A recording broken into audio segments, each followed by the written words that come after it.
Hi everybody, this is Angel Arts, and welcome to a very special set of videos for the Mass Effect Tabletop campaign. This is something that we are calling the Rayne Chronicles. Rayne is an extremely unique character in this series in that she kind of noodles around all of the squads, Alpha, Main, and Bravo, and she kind of is sort of the glue that holds the squads together. She's sort of like the go-between ambassador between them until she finally settles permanently with the Alpha squad. There's a lot of things that Rayne has been doing behind the scenes, and what the next several clips are recordings that I've been doing one-on-one mostly with spells over the last year. There's a lot of mystery going on with the activity she's going through, and I thought it would be really interesting to see some of the things that's been going on with her personally, not only externally but also internally in her mind. So hopefully this is something that you'll find interesting. I am going to try really hard to specify with each scene when it's happening in the timeline. They're going to be happening in chronological order, and I'm going to try very hard to describe, where it all fits with each of the other squads' session, because I know that that can get really confusing. Enjoy, guys! So you've returned back to Earth with the newly discovered Alpha Squad, and you had turned in the mod for the top Cerberus scientist to do the research on. And you presented, in the meantime, your report back to the Elusive Man, and turns out that the discoveries made by the scientists while they were examining this reality universe mod thing have been extremely fascinating given the current circumstances in your world. So after some time, the Elusive Man summons you. Prior to this, you've been given a document that sort of summarizes your next mission, briefs you on your next mission.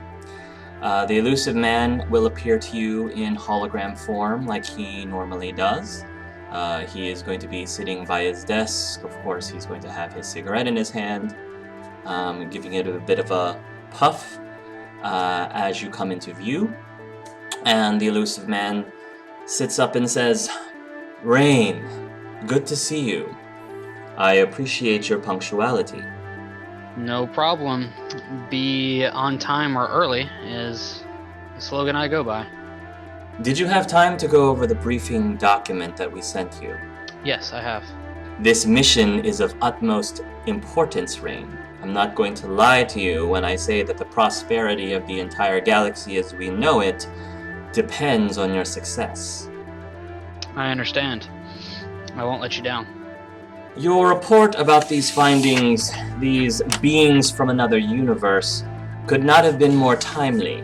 Based on the research we made on that mod from the Quarian's gun, we were able to verify that alternate realities do exist. And as I stated, in order to ensure that we maintain control, we are going to need parts from the Human Reaper specifically. Because it contains both Reaper and human DNA, it is the only thing that is compatible with the apparatus. The heart and the brain contain the processing power that we need. The ones that exist in this universe are no longer sufficient. We need more. And the only ones that exist are the ones in these alternate universes. Have we already procured a way for me to travel to these universes in a ship for me to use? The Elusive Man grins. I'm glad you asked. He snaps his fingers, and you see a hollow image of the Normandy SR2 before you. And he continues, I trust you will find this vessel to be to your liking.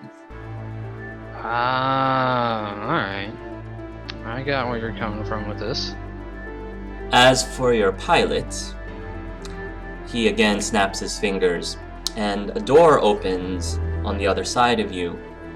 And in walks in a young man who's currently favoring, his left leg a little bit as he's sort of limping along. And when he comes into view, the Elusive Man says, Rayne, I'd like you to meet Mr. Jeffrey Moreau. Joker, by the way, has a very, I don't want to say defeated, but he has a very tired look on his face. Very tired look on his face. Almost as if he kind of doesn't want to actually be there, but you can kind of sense that part of him is sort of putting up appearances a little bit, because it doesn't seem like he really genuinely wants to be there. Okay. I can't say I'm familiar with the name, but good to meet you, I guess. Joker responds surprisingly, "Really? That's a first." The elusive man continues and says, "This man is the greatest pilot in the Alliance, possibly the greatest pilot in all of Citadel space and beyond." Alright, well, I look forward to seeing him in action then. "You are dismissed, Mr. Moreau."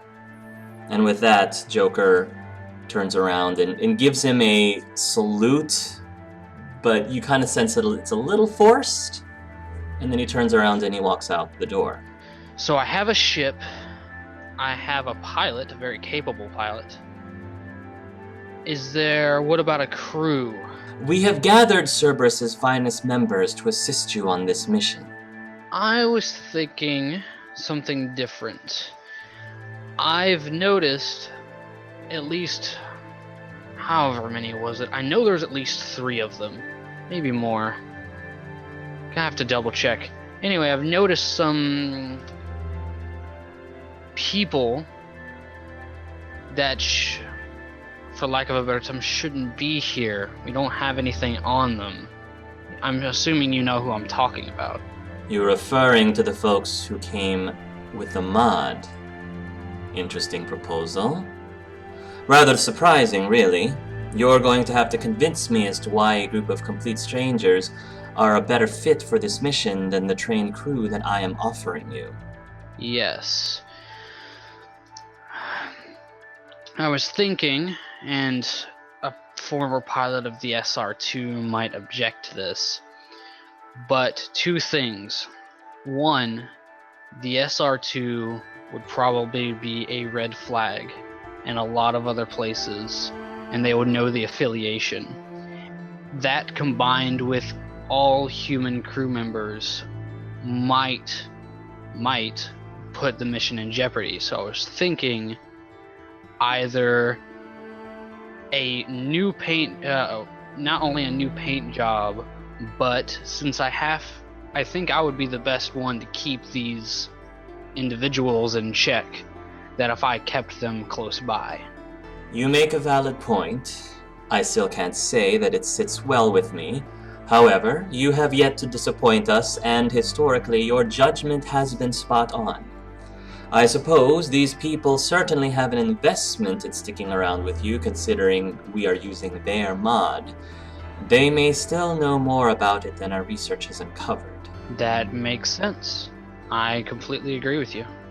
"Since you have managed to earn my trust, Rayne, I will allow you to recruit them, or at least attempt to. Hopefully that Quarian won't give you a problem like he did back on your ship. You are going to have to convince him to trust you." I understand, and her tone is going to get a little colder, and she's going to say, "If I can't convince him, there are at least 3 others I can. And if nothing else, I can just sing them to sleep." "If you are successful in convincing them to help our cause, they are yours. If you don't, then I will insist that you take the original roster that I proposed." Alright, I think that about covers everything. I have a crew, I have a ship, I have a pilot, and we have the means. Now I just gotta track down where all these parts are. Oh, and take this too. Right in front of you, a chamber pops open, and out pops some sort of tiny little communication device looking thing. And the elusive man says, "Our top scientists managed to quickly fashion this from our research on the mod. It's a device that should allow you to communicate back to me specifically from any of the alternate universes. I expect regular reports from you."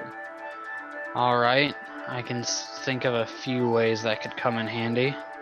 And she'll take the device and kind of look it over a bit. It's an impressive piece of technology you have here.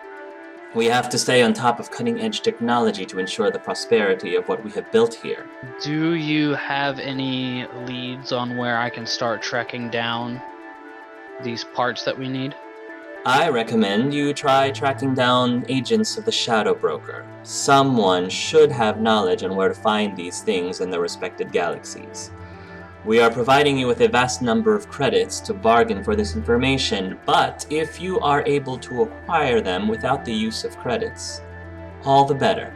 Well, I can't say it's much to go on, but we have a past, so you know I can stand up to tough odds. You're resourceful and you're clever. I trust you will find ways to discover the intel that you need. Can we really trust the Shadow Broker with this? No, we can't. There's no telling what those other galaxies are like. But I'm afraid we have no other alternative. No pressure, but the fate of this universe is completely in your hands, Rayne. I appreciate your faith in me. One more thing, and this is kind of a personal grievance. Can the Normandy handle transporting my car? Because you know how much I love that thing. I'm sure that shouldn't be too much of a problem. Oh, and one more thing. We have no idea what dangers you'll be running into. You're going to need a doctor on this mission, an extremely skilled one. I recommend taking Tadashi Rowlett. Just warning you, his loyalties lie more with the Alliance than they do with Cerberus. But I trust that you, of all people, should have no problem enticing him to help our cause. Yes, you will. Is there anything else that you need to ensure the success of this mission? Other than gear, which I'm more than certain you've already got that covered, so not really. Good luck, Rayne. I will be in touch.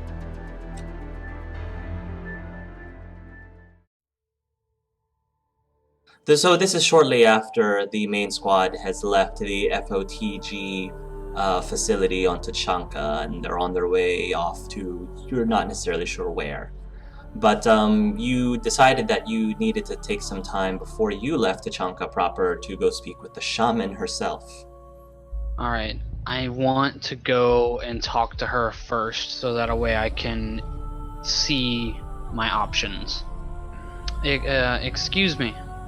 The shaman looks up and says, "Yes? Have we met?"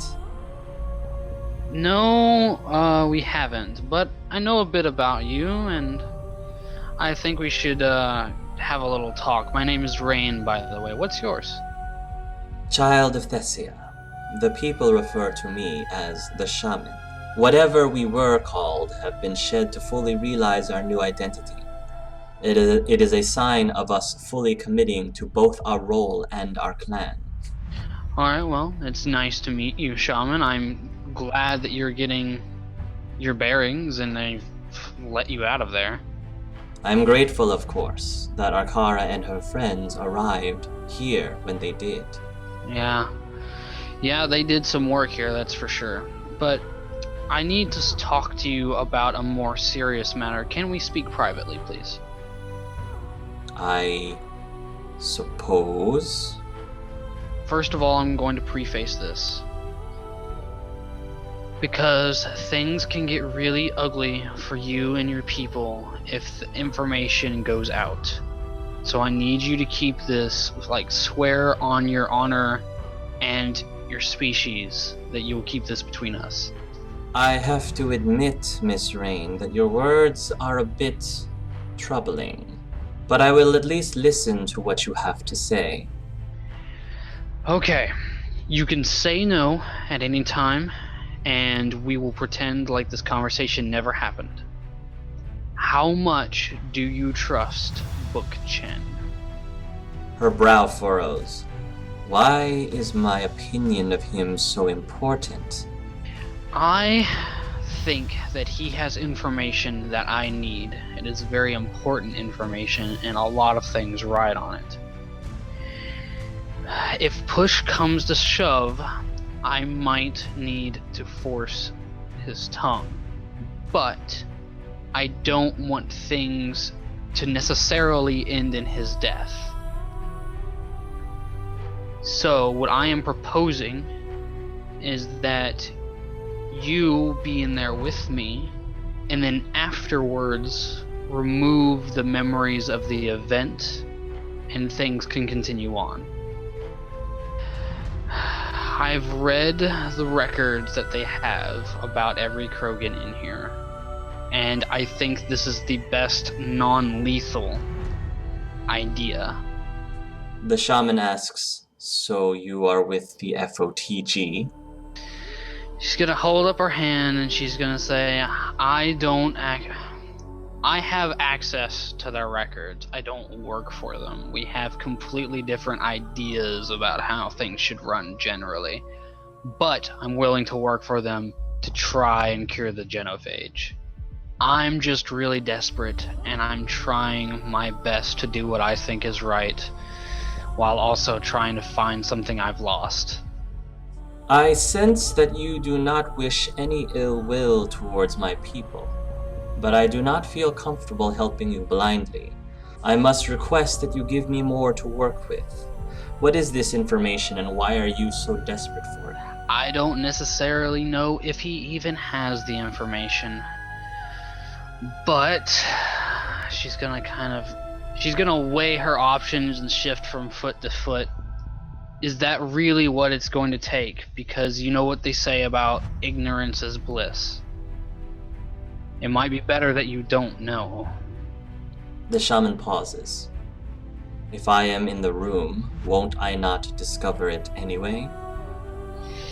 I have a way of getting information that might not necessarily need talking. I can just do it through contact.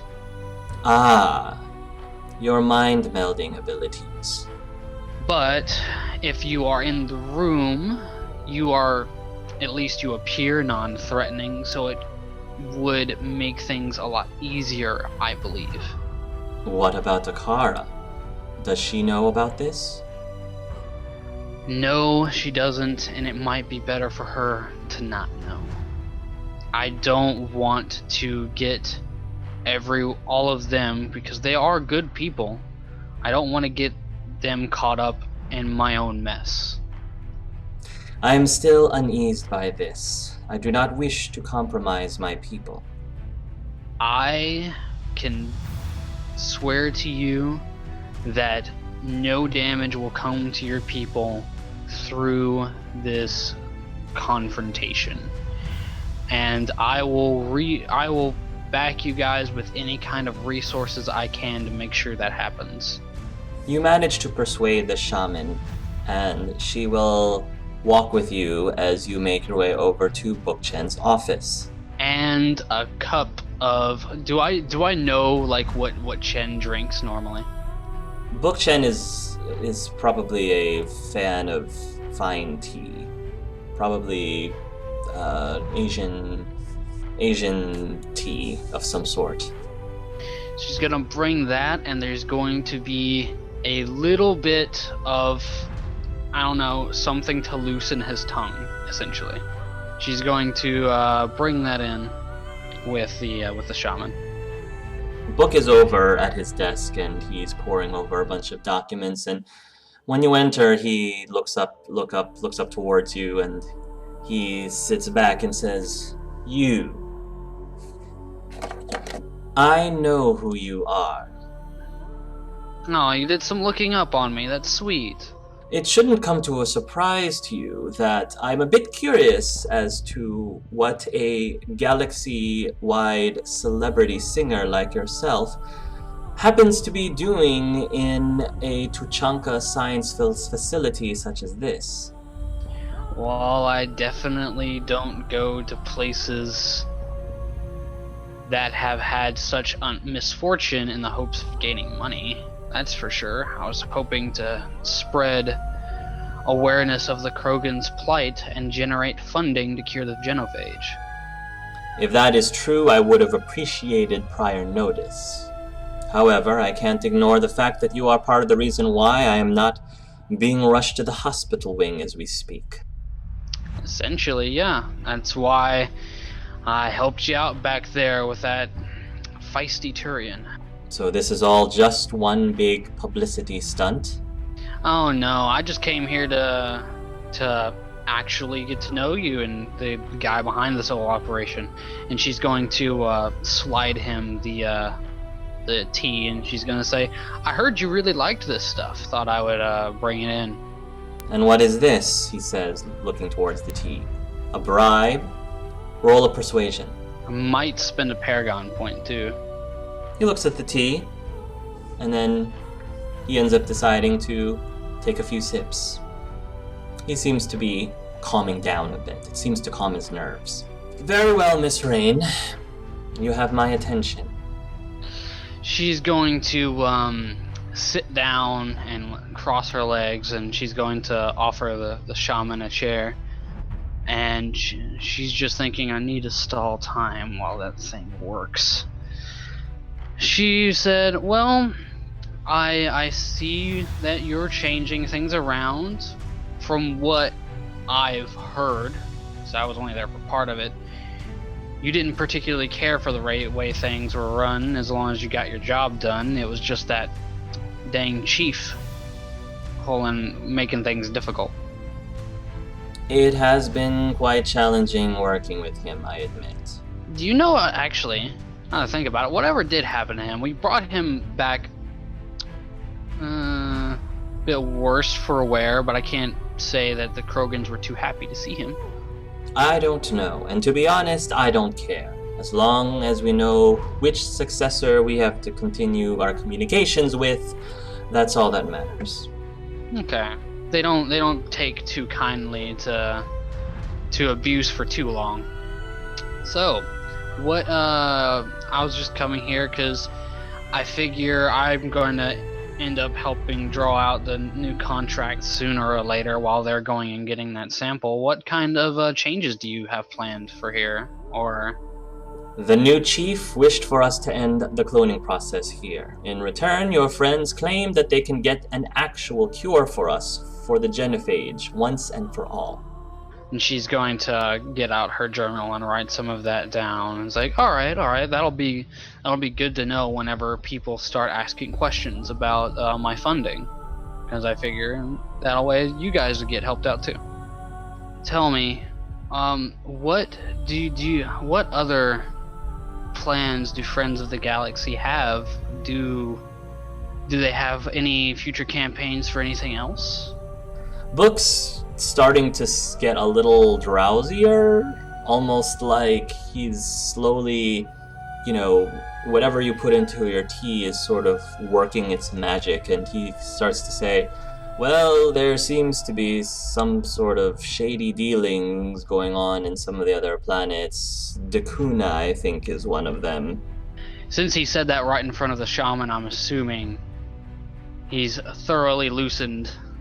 Alright, she's going to say, well, I have something I need to ask you, but first, I've been dabbling in palm reading. Would you mind to give it a shot? Would like to see what someone of your flavored past will turn up. She's going to take it and look at it, and then her eyes are going to go dark, and then she's going to search through his memories. Rayne, you get a vision of the Red Heart being locked in some kind of storage unit in an FOTG facility not that far away from here on the planet of Tuchanka. Alright, that's my next destination. And she's going to look at it and then look back up at him and say, I see that after today, a lot of your rough times may be near their end, and I think you'll have success in your future projects. As you are about to remove your, mind meld contact from him, you suddenly get a flash memory through him, and it seems like he is holding desperately. You hear sobbing, and you are watching him desperately clutching onto the body of a girl, a woman, whom you recognize as Crystal Chen. Crystal Chen has blood all over her, and the person that is sobbing, who you believe to be Book Chen, seems to be extremely distraught. Extremely distraught. And then that vision goes away. She's going to have a small shiver from the memory and takes a moment to regain her composure.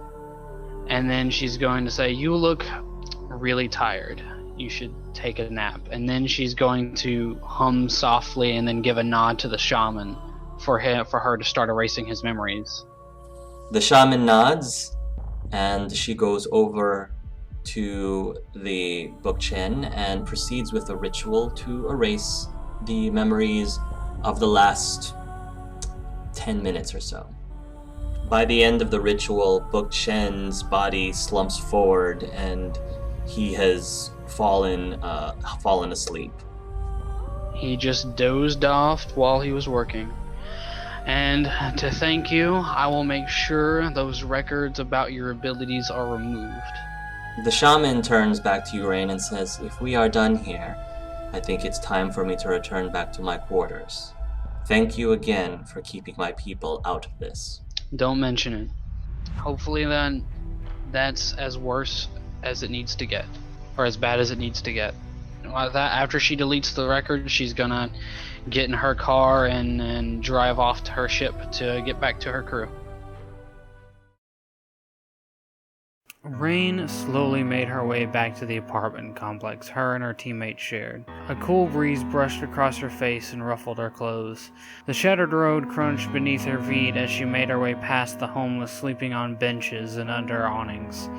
It was a mixed pot of faces, though nearly all of them were non-human, and all avoided her gaze. Street lamps flickered and her attention was drawn once again to the city above, which shone brighter than the moon. "Someday I'll sing in that city," she thought to herself before she turned to one of the larger and better maintained buildings in this part of the city. Her hand fell on the latch to the door, but as she touched it, the door creaked open. Curious, she pushed it open and moonlight fell on the bloodied corpse of a Krogan, surrounded by 6 other masked bodies. She rushed over to her fallen Fred, but it was clear the man was gone. Her mount went dry as light from the open door reflected off of something and hit her eye. Looking up, she saw it was a Quarian, a bullet hole going straight through the mask, shattering it. Her stomach lurched and a lump formed in her throat. Near him was the body of a Drell. No, she thought. She shook her head, repeating the word over and over. No, please, someone still be here. That's when she heard the gasping breaths down the hallway. She ran in the direction of the noise, finding another Quarian with a shot to the stomach. She kneeled down and lifted her friend. Rana, she shouted, shaking her a little. "Please, not you two." She begged. Her vision swam as she felt the sting in her eyes. The Quarian moved, and she could hear the smile in the woman's words. "Hey, Rayne," she said, and slowly moved her hand, which held a gun, and quickly lifted it, aiming it behind her. Rayne's head whipped back just as 2 shots went off, one a silent tat, the other a loud bark right beside her ear. Pain flared in her cheek as a bullet whizzed by and thunked into the floor behind her. Her assailant fell to the floor, a hole nestled neatly between his eyes. Rayne quickly turned back to the Quarian. "Just hang on, I'm getting you out of here." The woman gave a soft, weak laugh. "Just like you always have to save and protect everyone, but not this time," she says, pushing Rayne's hand back. "It's too late for me. You have to go help Tibbs and the others. They're in the garage." She looked down the hall that led in that direction, and she could faintly hear the pink of suppressed gunfire and the occasional burst of an assault rifle. "I've still got to try," she protested, and moved to pick the woman up, but was stopped as the Quarian put a hand on her cheek. Aquila Salari, she said softly, and then fell in. The Asari gritted her teeth as tears ran down her cheeks, mixing with the blood on one side as she sprinted down the hall and threw the door open.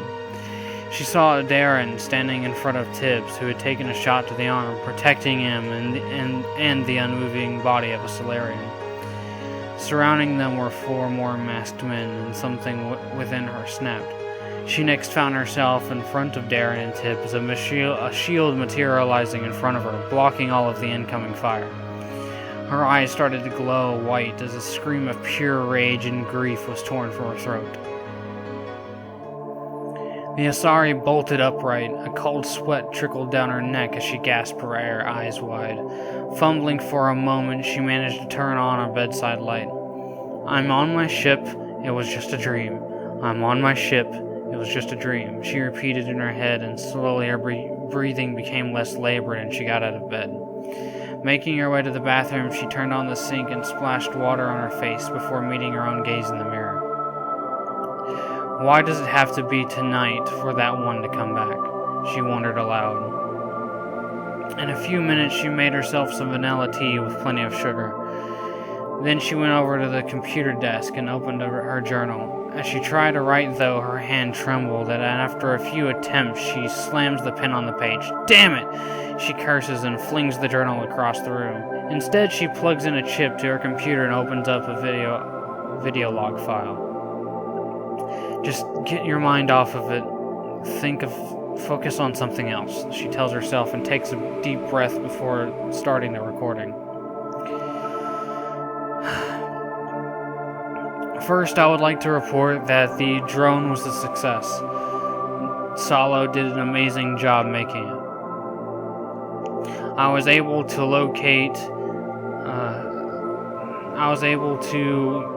gather the rest of what I was able to gather the layout of their ship. I was also able to determine the location of the what they call a reality collider, what they use to journey from place to place. Here's a detailed roster of their crew members. Elias. It was odd seeing him again, especially after all this time. However, I'm assuming his skill set still remains near the same. He wielded a sniper rifle in combat. Other than that, I don't think he had any other weapons, though he seemed very skilled in tech. Arkara, she has a very straightforward disposition, and is also a force to be reckoned with on the battlefield. She wields an assault rifle and a shotgun, I believe. Sisepia, someone who I only saw very briefly. She seems to be the group's biotic. Other than that, I've noticed that her marksmanship was one of her weaker points, but I do know she's very excellent at talking. She also seems to have a very personal connection with someone named Octavius. I need to keep a mental note of that. Meridi, another Asari. She seems to... The only thing that I know about her is that she is competent in technology. I don't know where her area of expertise lies. Otto, he seems really good with a sniper rifle. Other than that, I was informed that he was the ship's cook. He's very odd Krogan, but a stalwart one. Cyrus, he seems to have a deep connection with a small human child. I only got a brief look at her picture. I might try and locate her in one of the parallel universes. He also had the option of that's not important for this mission log.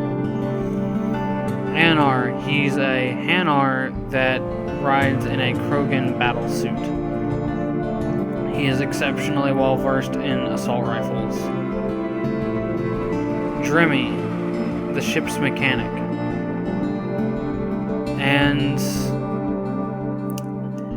I dare say the best looking one on that ship. I didn't know exactly how to handle myself at first, but so I have little information on him, other than he's kind of cute. Sink.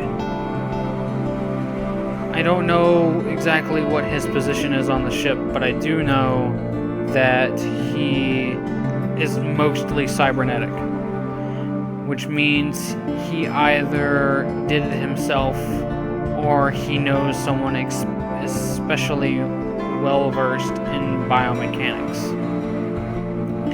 The other thing about Sink that I know is that he has a close personal connection with Trissy, someone that I haven't been able to talk to for a very long time. It's odd. It's been a long time since I've even thought about her. I guess because something that I keep my distance from because Darren was her brother.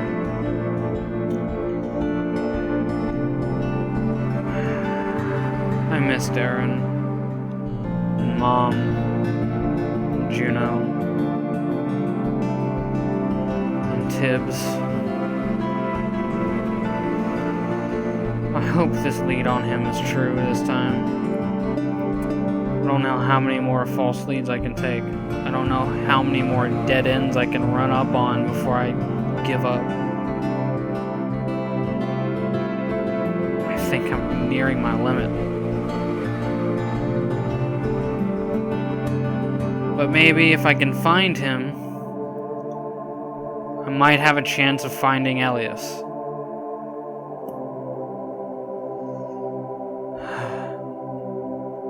She turns off the video log and sticks the chip in her Omni tool. Then after a few swift clicks, she opens up a song on her computer and allows it to play through the speakers.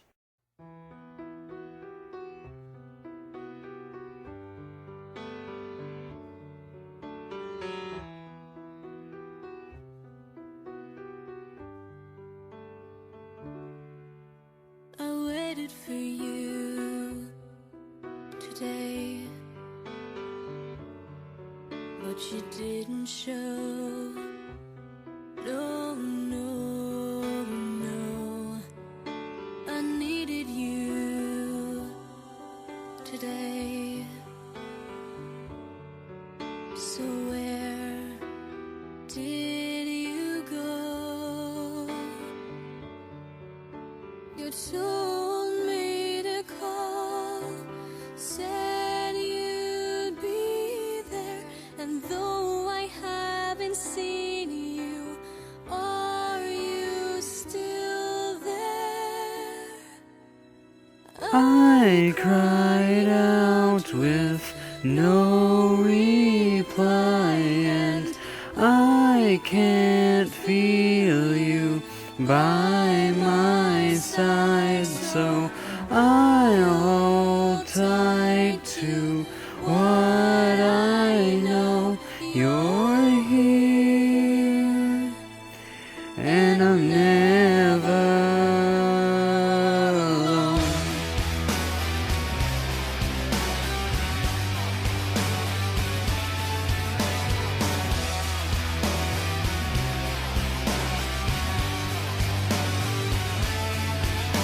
And though I can not see you, and I can't explain why, such a deep, deep reassurance you've placed in my life. Whoa, we cannot separate, 'cause you're part of me. And though you're invisible, I'll trust the unseen. I cried out with no reply, and I can't feel you by my side, so I'll hold tight to what I know. You're here, and I'm never alone.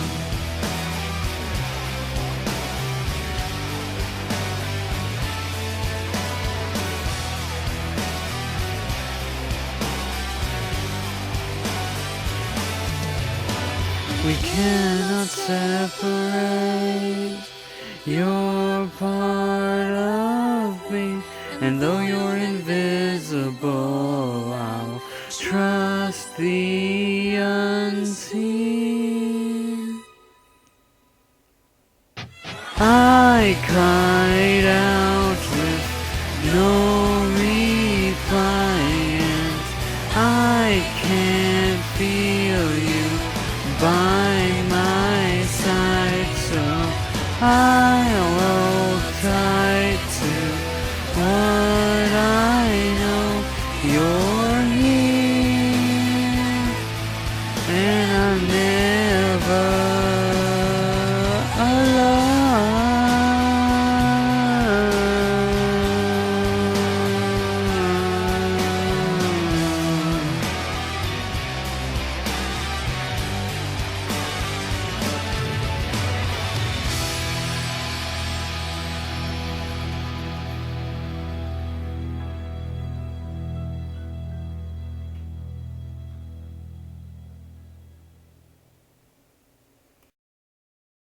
Alright, so she's going to probably later on in the day, whenever people are just relaxing or having a moment to themselves, she's going to go find Chris in the engine room, and she's going to have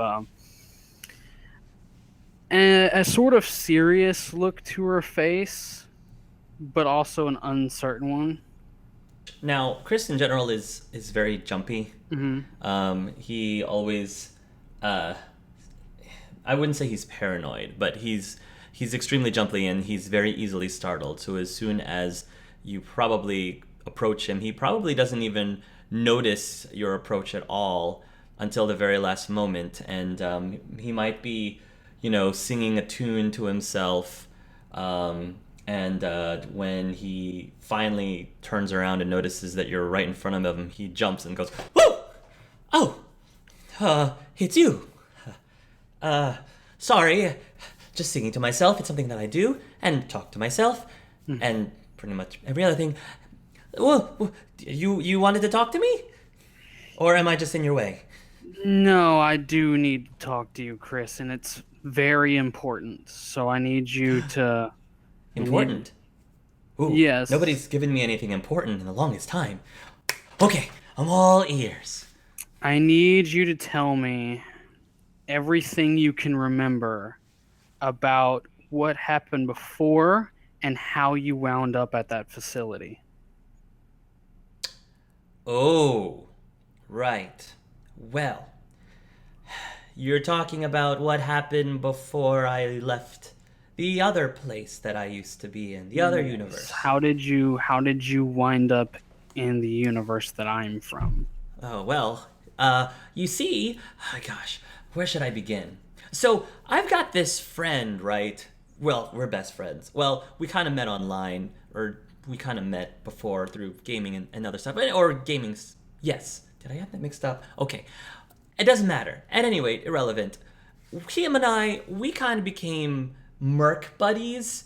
It was something to do, and it got us a lot of money. And one of our jobs required us to end up on the Citadel. We had some sort of job. Things got a little dicey, and my friend Anar and I... Oh, he's a Hanar, by the way. I know, don't ask. But he's good at what he does. He's got this big mech, you know. I built it myself. Not that, I'm bragging or anything, but what was I saying? What was I talking about? You are on a Merc mission on the Citadel. Oh, yeah, that's right. Of course. Merc mission. So, we were basically in this, it was like an action movie. We were pretty much on top of, I think we were on top of, we were basically on a runaway Citadel, like monorail train thing, whatever they call it. And they are firing at us, and we're firing at them back. When all of a sudden, there was this big giant explosion. I don't know where it came from. I don't know what the source was, but it kind of threw me down to my feet. And it hurt pretty badly. Well, not the actual explosion itself, just falling on my tushy. But it sort of knocked me out, and when I came to, I found myself on the Citadel, but things weren't quite right. I was looking around for Anar, but couldn't find him. And I kept asking all these people all these questions, and I guess some people thought I was a little loopy. And eventually I ended up in where you guys found me, in the facility. In your time there, did anyone important come and see you? Important? I don't think so. Anyone that stood out to you at all? Came to see me personally? Unless you're talking about, the captains of the guard or of the facility, can't say anyone particular, no. It's just something stood out to me. While we were rescuing you, I overheard someone talking to Chen that she had brought Octavius there. Do you remember anything about that?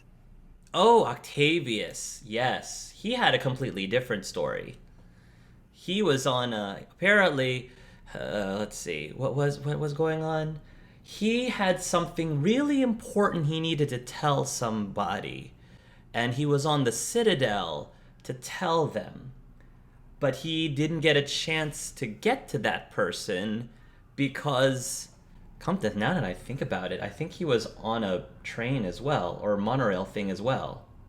Something happened while he was on that monorail thingy, and he sort of ended up here as well. But after I was asking him questions, because at first I thought maybe he was on the exact same train that we were. But the more I asked him about his world, the more I realized he was in a completely different universe entirely. So no, not the same train. She kind of, rubs her chin and thinks. Can you tell me anything else? Is that all there is? Well, he's very secretive.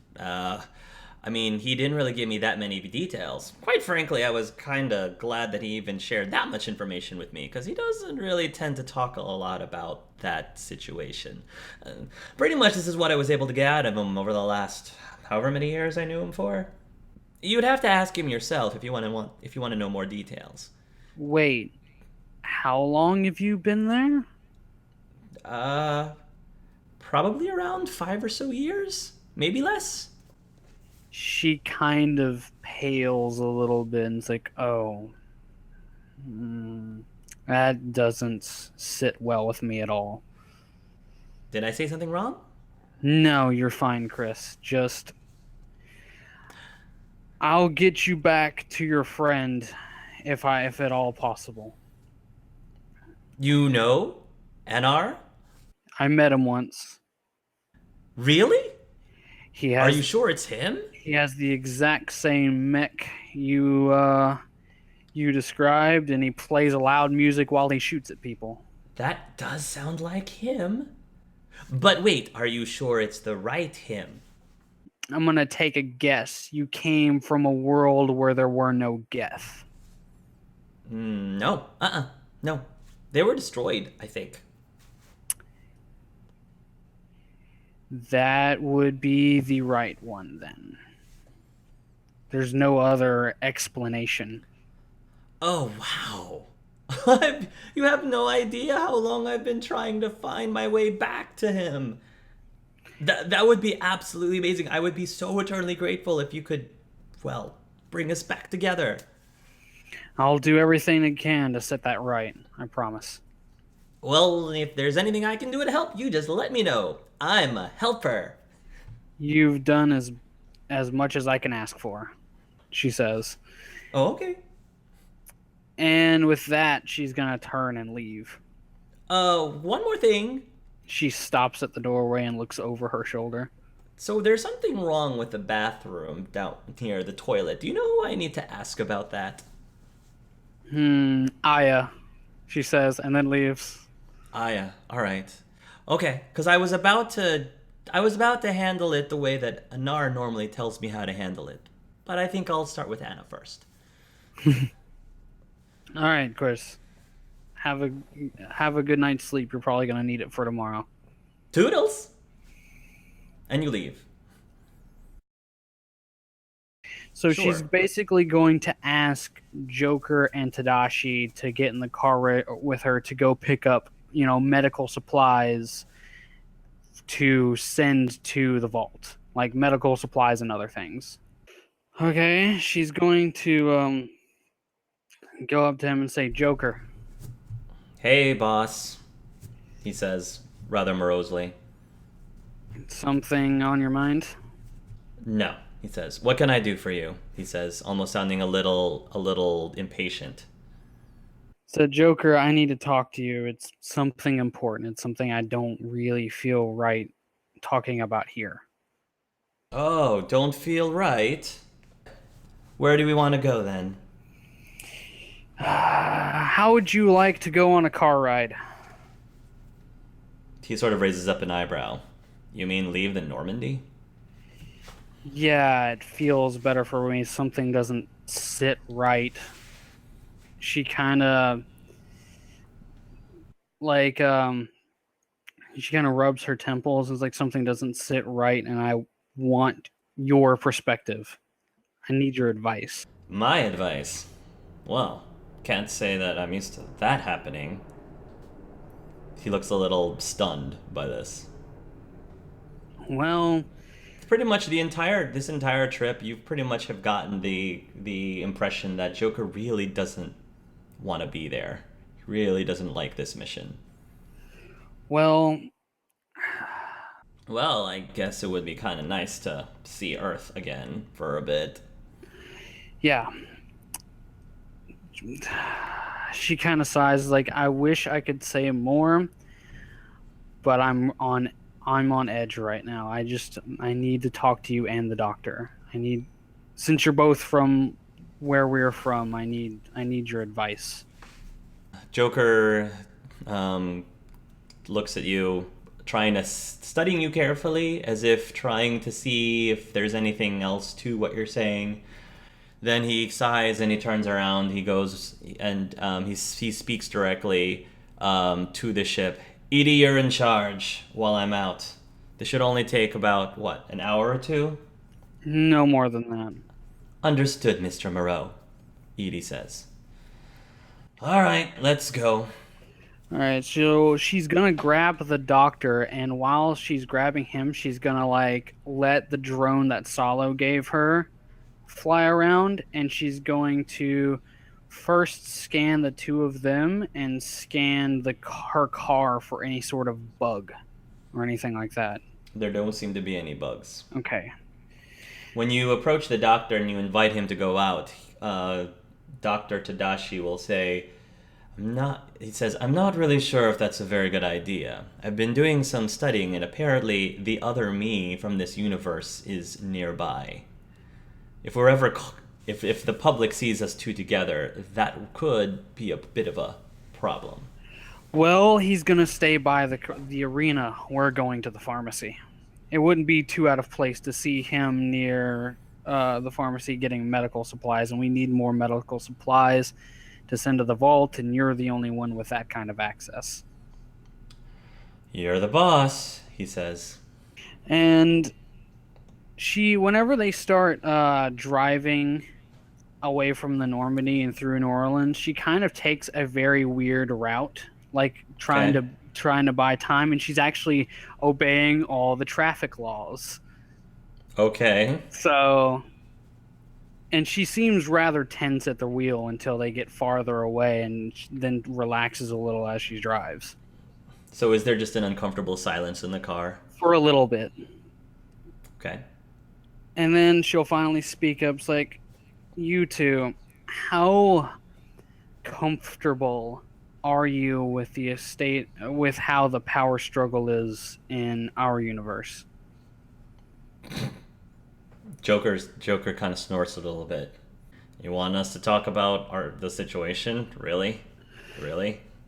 Well, I guess, Tadashi, do you want to go first? As long as we are saving the world, that's all I care about. But with the way things are going, it looks like not only could the Reaper conflict go out of control, but there could be a civil conflict on the Citadel of all places. Really? He says. How do you know this? I've been playing a game where I'm standing on a fence, and I don't really know how much longer I can hold that balance. There's a pause. Joker looks very uncomfortable. He doesn't respond though. The doctor, however, seems to be looking your direction as if expecting you to say more. Tadashi, I just need to know, I'm playing this very close to the chest, and I might not be able to say everything I want to right now, but I need to know, if the worst happens, can I count on you? Well, no need to be so ominous about it. If the worst happens, can you count on me to do what? To watch my back. I suppose there's no reason for me. You've given me no reason not to, the doctor says. With that, she kind of relaxes a little and is like, good, I'm glad. I'm gonna drop you off at the pharmacy real quick, okay? And you get the supplies we need. If anything comes up, radio me, okay?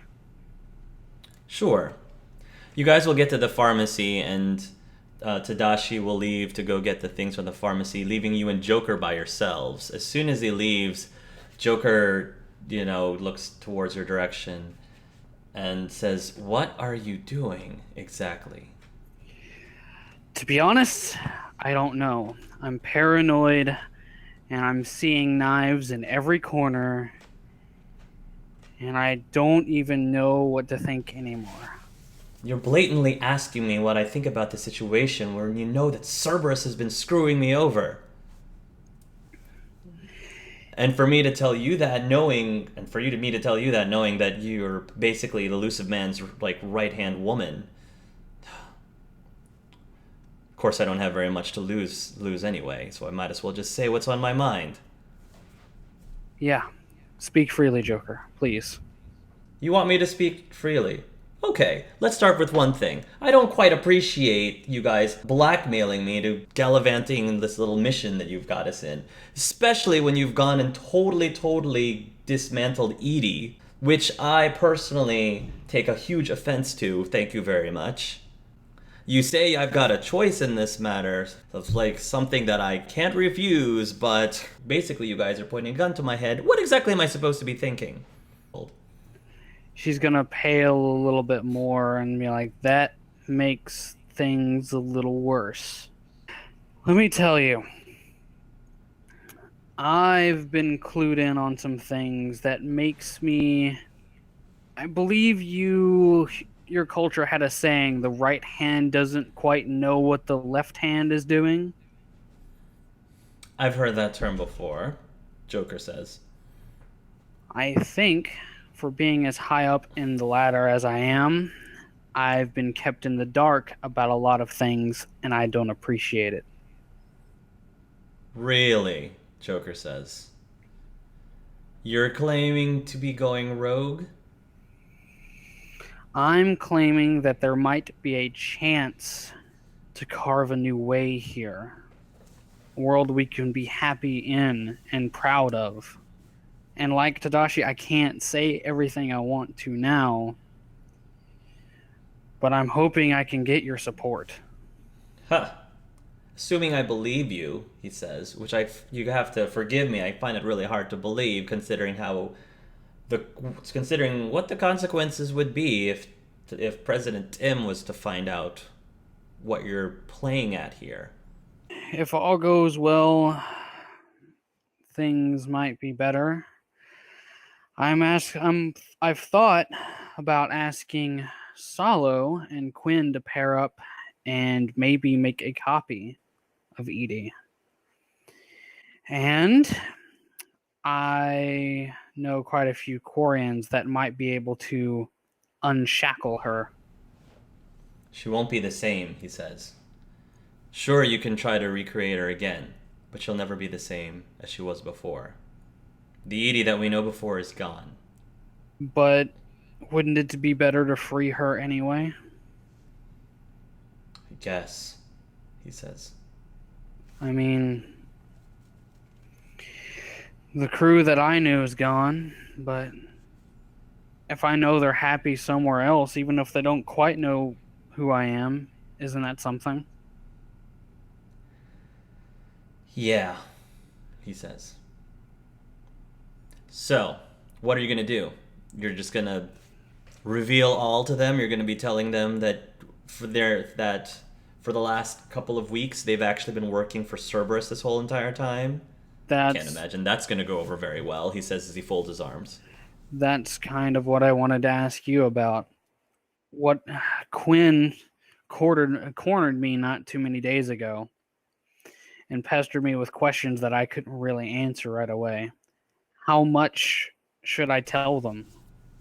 Well, for one thing, I don't think you should, if you're going to do this, I don't think you should say anything on the ship. You know that Cerberus somehow has everything bugged in there, even if we can't find it. Somehow they have people listening in. Yeah, I don't doubt that.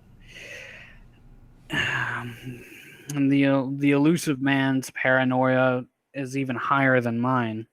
I'm pretty sure he's factored in that I might put two and two together somehow and might be thinking about turning my back on the whole thing. He's going to test me soon, I know it. Just to play devil's advocate, though, say that we do try to usurp President Timothy as you claim you want to do. Then what happens to the whole problems with the Reapers? That doesn't go away. No, it doesn't, which is why we'll have to time everything very carefully. If worst comes to worst, I know a place where we can strategize, but I don't want to reveal that ace until the very last second. So in the meantime, what do you need me to do? I just need to know that you've got my back. She takes a deep breath. I need help. Then I need to know, he says, where your loyalties actually lie. And I don't know how you can prove that to me, even if you tell me what I want to hear. I don't know what you want to hear, she says. All I know is what I want. And I want a place where I don't have to worry about finding Tibbs as a corpse somewhere. I want a place where I don't have to worry about my friends dying every time I don't have my eyes on them. Fair enough, he says. What about the doc? You know he's very anti-Cerberus. But he's... Are you going to tell him too? There's no saying that he won't turn on us, or... Well, hopefully he'll just leave if it comes down to that. But he's very pro-me. I've helped him out a lot. I've kept him under the radar, given him a facility where he could practice his talents in peace and help people. I've built a place on Earth where aliens are one of the most accepted places. I've tried to make my actions speak louder than my words. Maybe he'll understand. Maybe he won't. Well, I don't know. I think that... I don't know what to think. Are you going to tell him just like... Are you going to keep him in the dark, or are you going to tell him just like everybody else? I think he'll be the first one to figure out something one way or the other. I don't know when or how it will be revealed, but I know I can't keep it a secret forever. And what happens if you end up disappearing one day without any explanation? What then? She's gonna laugh. Like, she's gonna bark out like a sort of bitter laugh and say, I've been working with them for years. I know how they operate. If I disappear, it won't be quietly. All right. He says, can't say that I'm unhappy that you sound like you're genuinely on the right side. But you're playing a really dangerous game, you know? I think I know that more than anyone else right now. That's what I meant by on the fence. There aren't always two sides. It's not heads or tails. There are always three paths. Or more. Well, like I said, if you want my opinion, screw Cerberus. The only reason why I feel like I can say that without repercussion is because you guys need me to fly that ship. Joker, I think you've given me at least one answer to a question. I still can't trust the people I work with farther than I can throw them, and that's pretty far. Which people? You're talking about faith in them? Mm-mm. I'm talking about the princess and whatever vile scheme she's been cooking up while I've been busy. Mark my words, she's behind this somehow, one way or another. Well, I wouldn't put it past her, I guess. And with that, I think she's gonna say, just try and keep everything under wraps. And if you can, play it close to the chest too.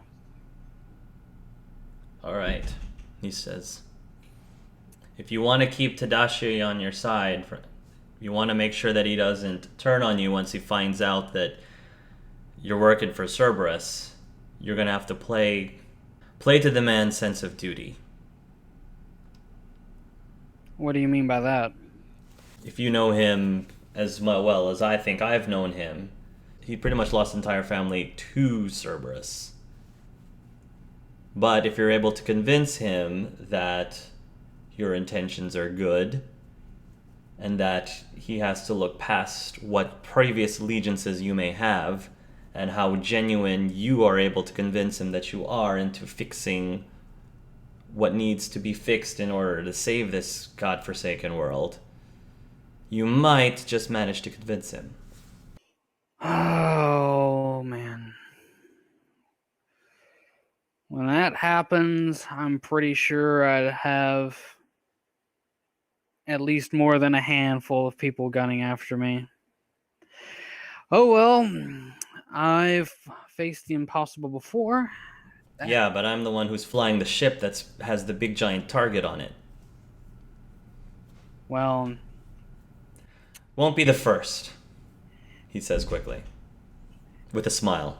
and if all goes according to plan, there'll be a lot more targets to hide behind. I faced the impossible before. And that's kind of why I got to where I am. I have one question, though. What? Do you know what really happened to Shepard? She takes a deep breath. I promise, when I can tell you in full confidence, You will have an answer to that question. He looks at you, studies you very carefully for a few seconds, and then he nods without saying a word. Not everything is as it seems. Tadashi will then open the door and says, "All right, arrangements have been made. We've got a full shipment of meds and supplies." Good work. Hopefully that'll help smooth things over back in their universe. And probably no one noticed that your eyes weren't glowing, and even if they did, they'll make up a reasonable excuse as to why. People are so quick to make excuses than to believe the impossible. Well, yeah, Tadashi probably would have had some shades or something to help him out. Okay. Okay. She's gonna drive them back to the ship, and she's going to stew in her thoughts before the competition.